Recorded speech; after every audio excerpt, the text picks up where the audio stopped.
solutions to investment services. U.S. Bank offers all the guidance you need. Learn more at usbank.com.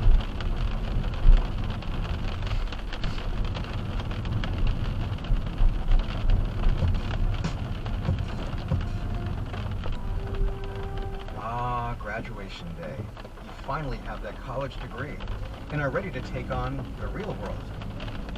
But there are plenty of unknowns. Where are you going to work? Where are you going to live? Maybe how are you going to pay off your student loans? But there's another unknown that you probably haven't considered. Are you prepared to work for 60 years? I don't think that young workers truly know what they're in for because for so many, the working world is a new experience. It's hard to imagine in concrete terms doing anything for 60 years. Alan Borchers writes the WSJ's On the Clock column that focuses on people's careers and their life outside of work. It's like buying a house in a way. You sign a 30-year mortgage for this giant sum of money that sort of feels abstract. It's hard to imagine what it's going to be like to do it for 30 years, or your career for 60 years. But a career path that starts in your 20s and ends potentially in your 80s probably won't run along a straight line. It's more dotted. The breaks in that line are literally breaks, taking some time away from your job, your career. People are likely going to have to step away from the workforce in order to have the stamina to tack on an extra decade or two of work later on. This falls under the category of work-life balance. A survey from Deloitte asked millennials and Gen Z what they admire most in a peer. Ahead of their house or their job title or any of these sort of like classic markers of success, what they most admire in Gen Z and millennials is somebody who appears to have great work-life balance. But then if you ask those same folks, well, what is most important to your own sense of self-identity?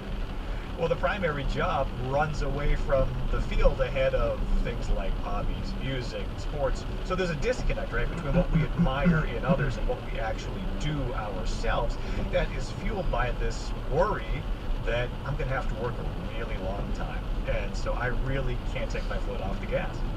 So let's say you do decide to take your foot off the gas. What do you do then? How do you fill all the time that used to be taken up by a full-time job? It depends on what the purpose of the break is. So if it's because you have felt a sense of burnout and you need to recharge, then the best thing to do, honestly, might be to truly unplug, kind of go off the grid a little while and don't be too plugged in to what's going on in your industry. And then others consider a career break to be more of a time to build new skills, right? So they've worked in a certain role for a while, they're eager for a new challenge, but maybe what they need is a little bit of continuing education. So for them, a career break isn't a total unplugging. Maybe it's going back to school for a little while. Maybe not even for a degree. Maybe it's a certificate program that's going to take just several months instead of a couple of years. But they're doing something else, building a different skill set, and then they plan to re-enter the workforce in a different kind of role. So trying to get back in could be a daunting task. It might even have you feeling a bit like Michael Corleone from The Godfather. Just when I thought I was out, they pulled me back in. And that's where a returnship could help. A return what, you say? A returnship is a return to a field or career, but it's treated similar to an internship in the sense that it offers transitional support. Shay Baker is program manager of Return Utah. It aims to fill state jobs with people who've been out of the workforce for varying amounts of time. We cater to retirees, people who've taken breaks to return to school, get master's degrees, travel, serve in the military, volunteer, start a business, etc. You name it. Those are the people we're catering this program to, and that other return to work programs are catered to. Individuals who've specifically taken a career break. A person applies for a job, and during the first 16 weeks of that job, they are in a returnship. They receive transitional support, coaching, technological training, etc. Returnships help you to see your career and maybe the careers of others as a long-term strategy for growth and living your best life. And I think returnships just allow you to see that career differently and to pace yourself, to know that it's okay to take a break. And no, you don't have to get a job in state government and move to Utah for a returnship program. They might be closer than you think. They're all over the country at this point. They exist within companies like Walmart and Amazon and Goldman Sachs and Northrop Grumman and Pepsi, etc. And now they're starting to grow within state organizations. The programs vary in length. Some are 16 weeks, while others can be as long as 6 months. It's common for the programs to be paid and aimed at people who've been out of the workforce for a certain amount of time, often 2 years. But with leaving and coming back, is there a risk of losing ground on your career and salary track? This is actually a fear that a lot of returners have, is that you wonder if you return to work, if you're going to have to start and climb the career ladder all the way from the bottom again. Nobody wants to do that. So to cope with that, she says a lot of these programs are aimed at getting people back, right where they left off. Right now, we have a returner who took a multiple-year career break to care for children. During that time, she got her master's degree. She was worried that employers would only see her as her former self, like her pre-career break self. When a returner knows that they were chosen for the position based on who they are, regardless of their career break, they're able to take a deep breath. And then they're able to focus their energy on something different. And keeping your salary momentum is key, because it means you might not have to dip into your retirement savings. Remember what WSJ retirement reporter Antitrust told us about that last week. The value, if you can, of deferring or delaying Social Security is huge. For every year that you delay, your Social Security benefits get adjusted upwards, often by as much as 8% per year. So it is possible to take a break from your career in this extra long path we're on. In fact, Shay Baker did it. She's a returner herself, as she calls it. She took a career break to raise her kids. I was terrified to leave because I left at 30 and I was thinking to myself, okay, when I return at 40, I will have lost a lot of the technological skills I need. And she was worried about losing her career and salary momentum. I remember wondering how I would pivot careers, how I would get back in, how I would make this work for me. And really being concerned. I think if I knew that returnships existed, if I knew, hey, I'm going to work for 60 years and there's all these programs to help ease me back in, I wouldn't have had any fear or trepidation, and I think I would have taken that career break much more willingly. One of the benefits of returnships is you enter at mid-level, and while your pay may not be what it was when you left, it's at least mid-level pay. Sometimes returners worry that they may have lost skills, or that they're irrelevant, or that they're rusty, and so that they feel a lot of times like they may not be a good option for those mid-level jobs, when in reality they are. They just need someone to take a chance on them. So getting back into the swing of a job will be a challenge. The technology may be different, the work culture, schedule, a lot can change. And having that uncertainty on how a job will be when you come back to it is normal. Here's our columnist, Callum Borchers again. There is a chance that when you come back, you are going to feel like you missed out and you're not maybe part of the team in the way that you were before. If you can accept that that is a possibility and be comfortable with the chance that you might have to move on after the fact, then it can be well worth it. In the end, a 60-year career isn't new. There have been people who've worked well into their 70s, 80s, and beyond. But the very real prospect of a 60-year work timeline across an entire generation, and generations to come, is uncharted territory. So some are pointing to the idea that it might be time for people to draw their own map. Your career is a long game, and the whole purpose of a career is to provide funds for you to live, but it's also to enhance your life, right? To accomplish things, to learn, to grow, to push yourself. Working full speed ahead for 6 decades isn't the only option for all those added working years. It's something that you can step away from every now and then. I think that that becomes an easier pill to swallow. You think about having to spend 60 years in a career that isn't going to be all-consuming, but that you can kind of shape and mold around the rest of your life as well. That's it for your Money Briefing. Today's show was produced by Ariana Osborne. It was mixed by Michael Laval. I'm your host, J.R. Whalen. Jonathan Sanders is our booking producer. Our supervising producer is Melanie Roy. Aisha Al-Muslim is our development producer. Scott Salloway and Chris Zinsley are our deputy editors. And Philana Patterson is the Wall Street Journal's head of news audio. We'll be back with a new episode tomorrow. Thanks for listening.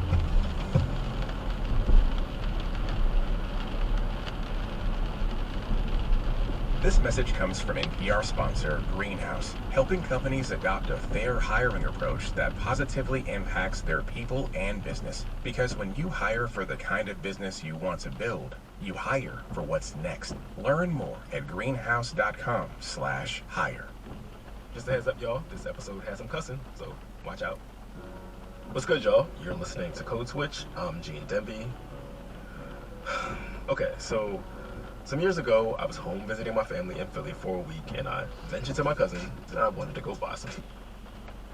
You have an opportunity to support the stations and students in need in our area. For every donation made to WVXU, WGUC, and WMUB during the fund drive, thanks to the generosity of Sylvia Johnson, a backpack will be donated to Cranston Computers. That's a win-win. Please donate today. It's 8:40. This is 91.7 WVXU, and that backpack deal is really a great opportunity for you, no matter how much you give, to support students in need. We thank Sylvia Johnson and everyone who's given so far. So far, as of 6 o'clock this morning, we donated 641 backpacks to Cranston Computers.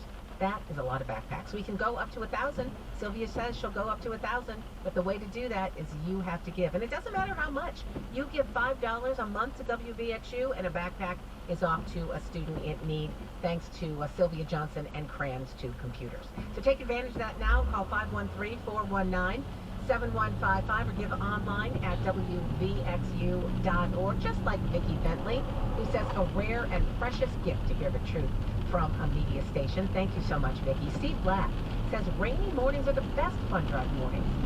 So he's not wrong. He's not wrong about that. Stephen Galgas, thank you for your support. We appreciate it. All of these folks are doing their part to make sure you get public radio, to make sure Cincinnati, greater Cincinnati, has a public radio station. How important is that to you? Is it good to have public radio in your community? Truly, there are some communities that do not, or do not have quite as vibrant public radio station as we have here. For example, you might be hearing our Today from the Ohio Newsroom reports that have been airing now since June. We are so thrilled to have those. But one of the reasons that we are doing that is because there are parts of the state that don't get covered by public radio. There are public radio stations there, but they don't have local news departments. Perhaps in Toledo, in the Chillicothe area, in Youngstown, they don't have public radio news departments. They have stations, and so they're able to air these reports from the Ohio Newsroom, which we think is wonderful. But we're lucky to have public radio here in Cincinnati. Not everybody has that, as I said. You're lucky that we have a local news staff of 12 people working to bring you the news and information that you value. People who live in this community and know what's going on in this community. If you value that, if you're glad it's here, let us know with your financial support. And you can become a sustaining member. $5, $10 a month is a great way to do it, and you can give by calling 513-419-7155 or WVXU.org. Remember, we have that special offer today of tickets to a girl from the North Country at the Aronoff. $12.50 a month as a sustaining member, a $150 donation will get you 2 tickets for opening night. That is October 17th. Take advantage of that offer right now. Thank you. Support comes from the Give Them 10 movement and Scooter, the leader cat, here to answer any question about cats by calling Scooter's Help Center at 1-833-GIVE-10. A cat specialist can give you advice on spaying and neutering, adoption, fostering, cat behaviors, and more. That's 1-833-GIVE-10. Good morning. It's 8:43. This is 91.7 WVXU. You have questions about our community, questions that you're not sure have an easy answer. You don't know who to ask. And if they do, well, that's where our feature, Okay, I Want to Know, comes in. This week, WVXU's Bill Reinhardt counts up some local artwork. Kelly Kelso of New Richmond is wondering about some murals you might have seen around Cincinnati and northern Kentucky. My question is, how many vinyl rice murals are there, and where are they now? I've only seen them in the Cincinnati Museum Center, but my brother said he saw some at the airport. There are 22. But you want to know more, don't you? Okay, yes, there are some at the Cincinnati Museum Center. And exhibit specialist Nick Massa knows where they all are. There are obviously 2 big ones in the Rotunda, there's 2 back by the Onimax Theater, and then there's 4 others scattered around the building.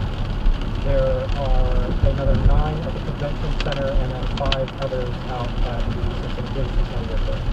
Why are there so many Rice murals here? Was the artist global? No, says Lisa. Reinhold Rice was born in Germany in 1886 and emigrated to the U.S. in 1913.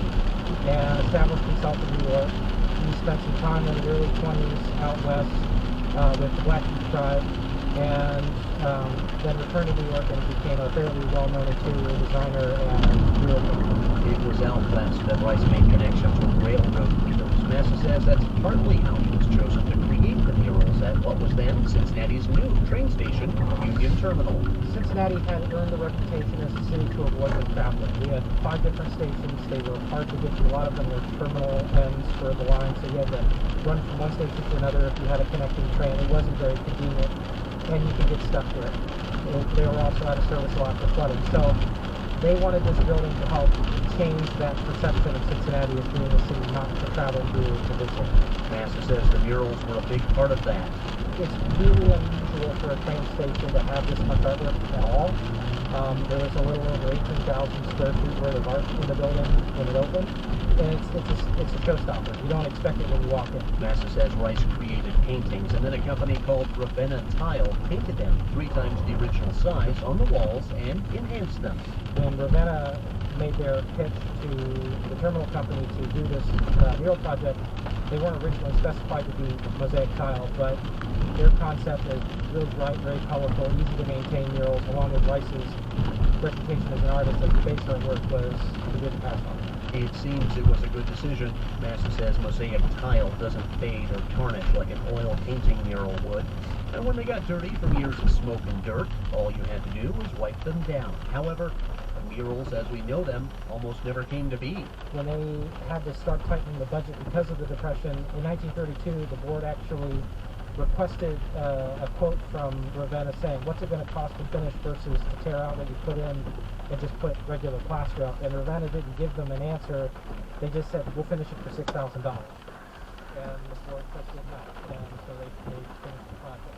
Most of the murals stayed at Union Terminal until 1973. Concourse was going to be torn down because fewer people were riding trains. 14 murals were relocated to the Cincinnati Northern Kentucky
ways to give.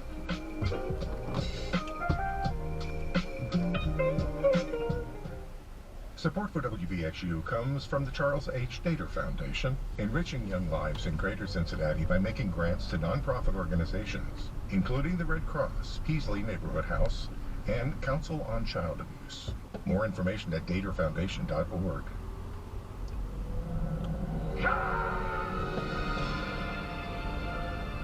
Today Explained listeners, meet Bill. I'm Bill Baer. I'm a visiting fellow at the Brookings Institution of Washington, D.C. Previously served in the Justice Department as head of Antitrust Enforcement, and before that as head of Antitrust Enforcement at the Federal Trade Commission. Okay, so you know a thing or two about the FTC, I imagine. I sure hope so. Tell me about the boss over there. Tell me about FTC Chair Lena Khan. I hear she and Amazon go way back. She wrote a piece as a law student that was published in the Yale Law Journal. The Amazon Antitrust Paradox by Lena Khan. Unprecedented for a law student to get that kind of prominent placement in one of the preeminent legal journals. And the piece was about Amazon as a monopolist, how and why antitrust enforcers up to now and the courts have failed to adequately challenge behavior by a successful tech platform by Amazon. The company has positioned itself at the center of e-commerce and now serves as essential infrastructure for a host of other businesses that depend upon it. Elements of the firm's structure and conduct pose anti-competitive concerns, yet it has escaped antitrust scrutiny. It was symbolic of a rethinking of antitrust among many progressives. The concern, one I share, is that antitrust enforcement had gotten way too conservative in the last 30 or 40 years.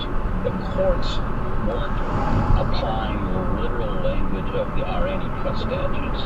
They were imposing on the government a very high standard of proof to challenge monopolies, to challenge mergers that increase concentrations. The current framework in antitrust, specifically its pegging competition to consumer welfare, defined as short-term price effects, is unequipped to capture the architecture of market power in the modern economy. The light bulb moment in Lena Khan's paper was that these tech platforms, including Amazon, which had been providing a new kind of service to us as consumers, were not benefiting us in many ways that competition should. That these tech platforms, which claim to be providing us a free service, actually are costing us a lot. We pay not with money to go on the Amazon platform and shop, or to go on the Google platform and search, but we pay with our personal data. And that personal data is then sold or used by the companies to make money. And traditional antitrust thinks about consumer injury as having to pay more for a product or a service than we would in a competitive market. We cannot cognize the potential harms to competition posed by Amazon's dominance if we measure competition primarily through price and output.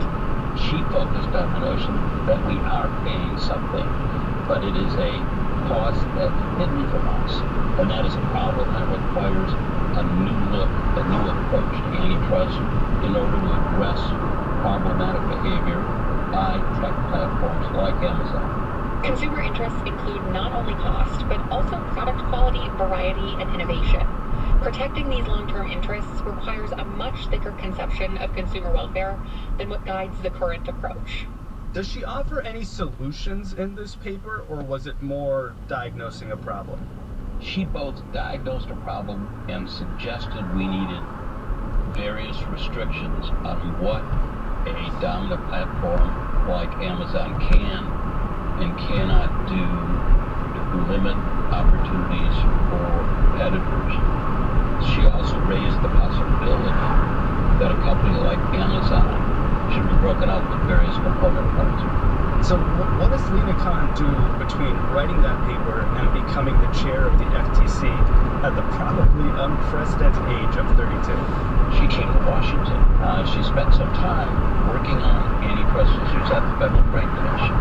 She then joined the House Judiciary's Antitrust Subcommittee as a staffer, and she helped run a series of hearings in the fall of 2020, where the Antitrust Subcommittee brought the CEOs of these successful tech platforms to Washington for a series of hearings. How do you sustain a business model in which users don't pay for your service? Senator, we run ads. I see.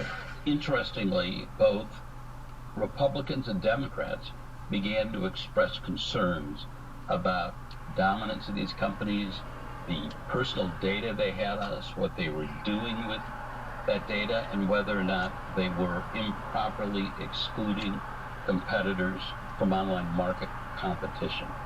She was a principal author of an extensive report that summarized the findings and made a series of recommendations challenging tech platforms, including Amazon, under the U.S. antitrust laws.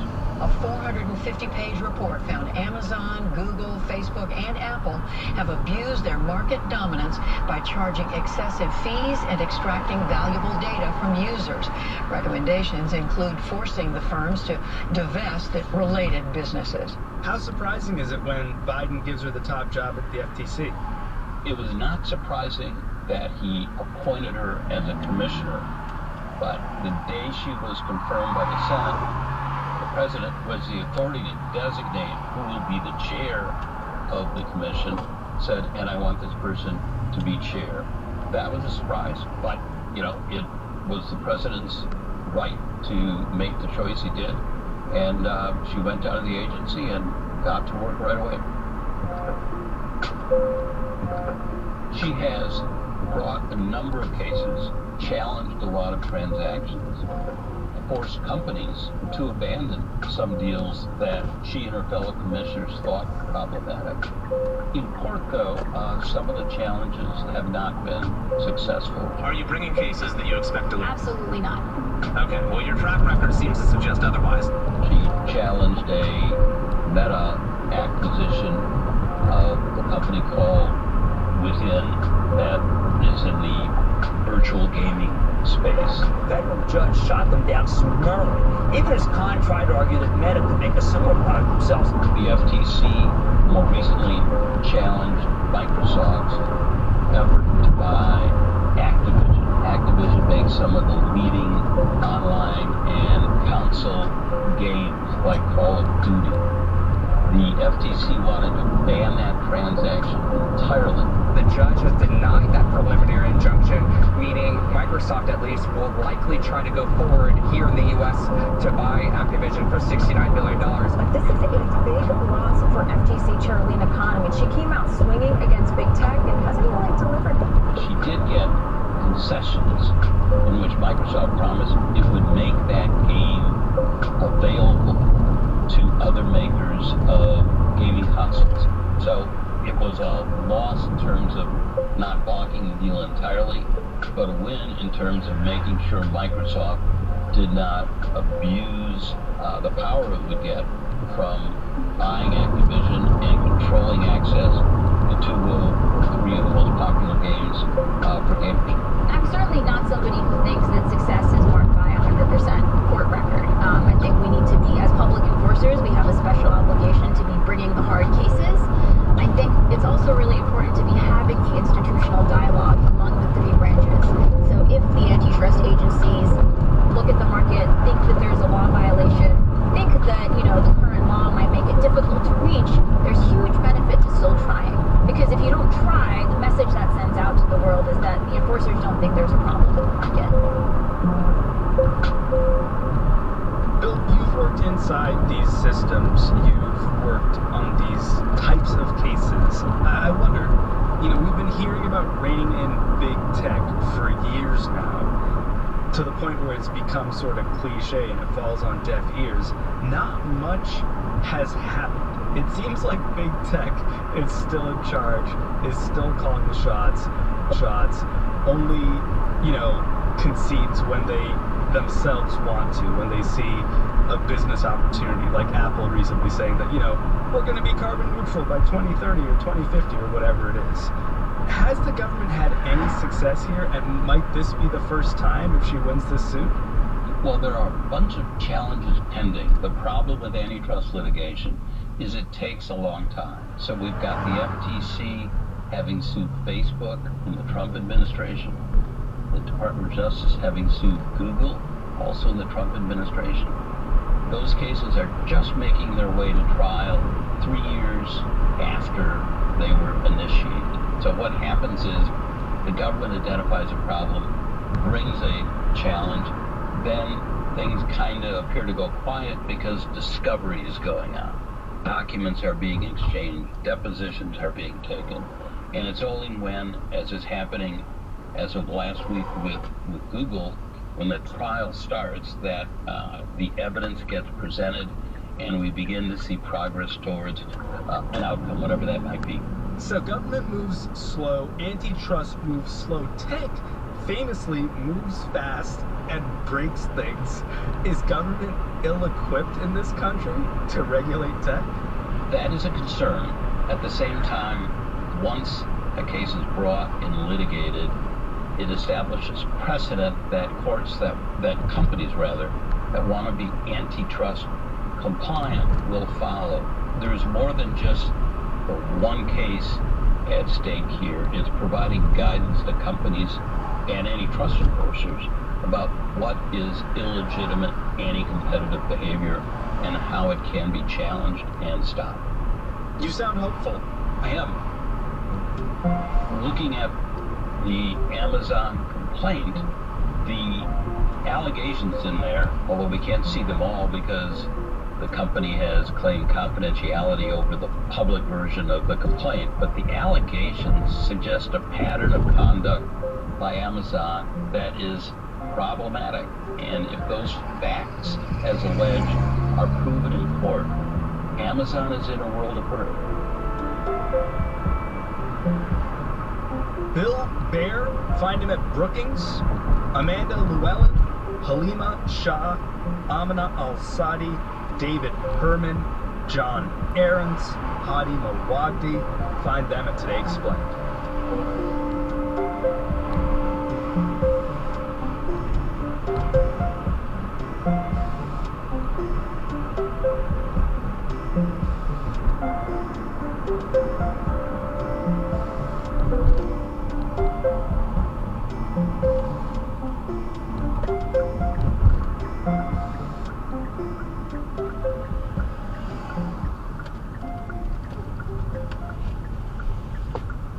Today Explained is supported by On Being with Krista Tippett, back this fall with a new podcast season for a time of love and loss and AI. All new shows every Thursday, available wherever podcasts are found. Learn more at onbeing.org.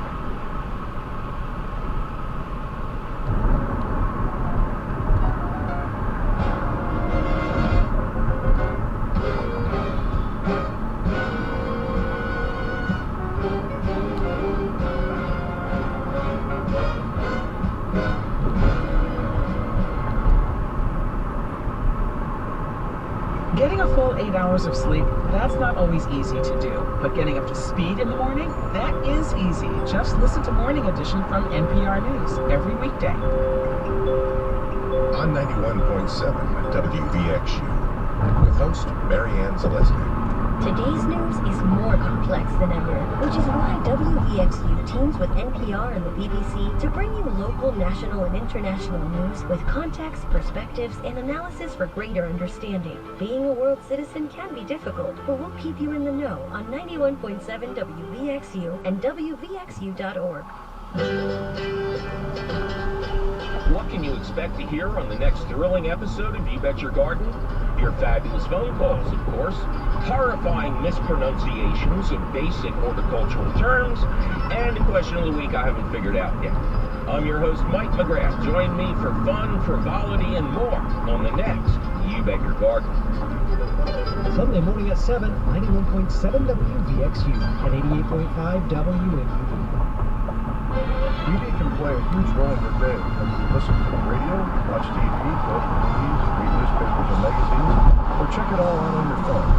I'm John Keesman. Media is my passion, and local medias might be who's coming and going, who's appearing next on the small and big screen, or taking part in the latest hot show. If you're curious about our area's broadcast scene, I'll provide you the latest news and help answer your questions about local media on my blog, Media Week, at wvxu.org. 91.7 WVXU Cincinnati and 88.5 WMUP Oxford. News from Cincinnati Public Radio and NPR.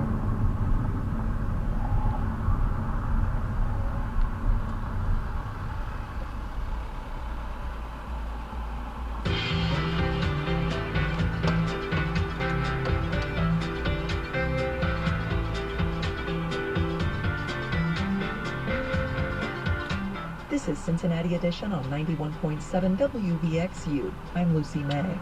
There's a heated battle over efforts to drill under state-owned lands in Ohio. The state commission has given their okay for parcels owned by the Ohio Department of Transportation, but a vote related to state parks and wildlife areas was delayed. We'll hear from environmentalists and the Ohio Oil and Gas Association. Then a site in central Ohio owned by Bill Gates could become the nation's largest solar farm, with crops possibly being planted between the panels. We'll talk about this approach called agrivoltaics and why it's getting pushback from residents and elected officials. That's next on Cincinnati Edition. First, the news. Live from NPR News in Washington, I'm Jack Spear. The UAW is giving an update on its strike and possibly announcing new strike targets on Facebook Live this Friday. NPR's Camila Dominowski reports the historic strike against the big three auto companies is approaching the 2-week mark. Eric Mullins, standing on a picket line outside of Ford's Michigan assembly plant, said there was one big misconception about this strike he wanted to dispel. It's not striking because we want to strike. We want to go work. I want to go work. He's a third-generation UAW worker who can see the contrast between his dad's future pension and his 401k. His dad's health care for life and his health care while employed.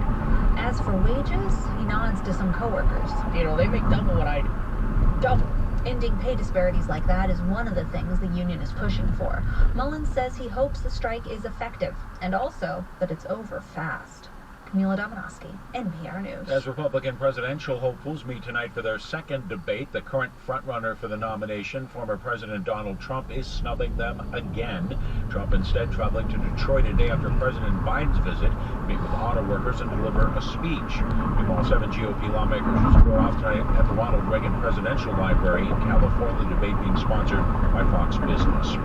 Senator Robert Menendez has pleaded not guilty in a Manhattan federal courtroom to bribery charges related to the federal corruption case against him. Here's Jacqueline Diaz. Senator Menendez and his wife Nadine face 3 charges related to allegations that the senator took large sums of money and luxury gifts. Prosecutors say that in return, Menendez did favors for New Jersey businessmen and provided sensitive information to the Egyptian government. The senator was released on a $100,000 bail.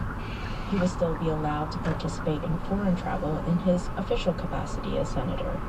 Menendez has so far refused to step down as senator. This is despite the many calls from Senate Democrats urging him to resign. Jacqueline Diaz, NPR News. Philadelphia authorities say large groups of people ransacked stores in several neighborhoods last night. NPR's Joe Hernandez reports police have arrested 49 adults and 3 juveniles. Police say beginning around 8 p.m., dozens of people began breaking into and stealing from businesses, including an Apple store, a Foot Locker, and a liquor store. Interim Police Commissioner John Stanford called the thieves criminal opportunists who were attempting to destroy our city. He says they may have communicated over social media about different locations to target. Authorities say the robberies were unrelated to a peaceful protest that happened earlier in the night over charges being dropped against a police officer who shot and killed a driver in August. All Philadelphia liquor stores were closed Wednesday in response to the thefts.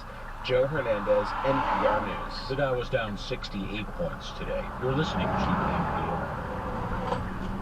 Now that Hollywood writers have ended their strike, some late-night TV hosts are preparing to come back to the airwaves. Comedian and host Bill Maher says his show Real Time with Bill Maher will be back on the air Friday. Other late-night shows including Tonight Show starring Jimmy Fallon, Late Night with Seth Meyers, and Jimmy Kimmel Live, as well as The Late Show with Stephen Colbert, are all promising to return by Monday. Writers are still voting on a tentative contract approved by their union leadership. For the first time, a group of video game designers has voted to unionize. NPR's Mandalit Del Barco reports there are others waiting in the wings. Video game creators at Workingmen Interactive in Rochester, New York have worked with Nickelodeon, Disney, and Nintendo to develop cross-platform games with characters from TV shows and movies such as The Lion King and SpongeBob. Now they're joining the International Alliance of Theatrical Stage Employees, or IATSE. The union represents crew members, technicians, and artisans in the entertainment industry. They've also been trying to organize visual effects workers at Disney and Marvel Studios. Meanwhile, video game voice actors and motion capture performers in the union SAG-AFTRA say they may go on strike if they don't get a new contract. Mandalit Del Barco, NPR News. 3 astronauts are back on Earth after one of them, NASA astronaut Frank Rubio, set a U.S. space record. 3 were stuck aboard the International Space Station for just over a year after problems kept them in orbit. Rubio spent 371 days in space. He and his crewmates were supposed to return to Earth last spring. However, the mission ended up being doubled. Russia still holds the world record for a single space flight, 14 and a half months. I'm Jack Spear, NPR News in Washington. Support for NPR comes from NPR stations. Other contributors include Heather Sturt-Haga and Paul G. Haga, supporting African Wildlife Foundation, working to ensure the future of Africa's wildlife and wildlands. Learn more at awf.org. Support comes from Over the Rhine Community Housing's annual event, celebrating our beloved community. Walk Our Blocks. Your chance to share time together by walking the blocks of OTR. Meet neighbors and honor community partners Dr. Joe Kiesler and Our Daily Bread. Thursday, September 28th. Tickets at otrch.org/COBC.